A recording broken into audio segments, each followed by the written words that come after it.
আসসালামু আলাইকুম। আজকে আমি কিছু সবজি হারভেস্ট করতে আসছি গার্ডেনে। তো ভাবলাম যে টমেটো গাছের টমেটোগুলি সব পেকে যাচ্ছে, তো ভাবলাম যে একটু ভিডিও করে ফেলি। দেখেন কত সুন্দর লাগছে, মাশাআল্লাহ।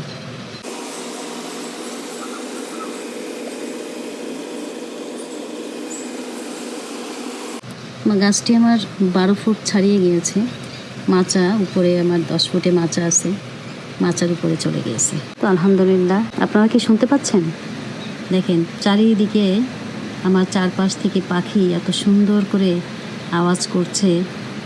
আমি মনে করছি ওরা আল্লাহ পাকে জিকির করছে, কারণ হচ্ছে ওদের তো আল্লাহ পাকই তাসবিহ বিদ্যা দিয়ে দিয়েছেন। তো সকালবেলায় আমি সকাল সকাল চলে আসছি আমার গার্ডেনে, আর পাখিগুলি এত সুন্দর করে জিকির করছে, খুবই ভালো লাগে। এত সুন্দর পরিবেশ, এত সুন্দর, দেখেন কত সুন্দর করে ওরা ডাকছে। তো আপনারা সবাই ভালো থাকেন, যে যেখানে আছেন সুস্থ থাকেন। আল্লাহ হাফেজ।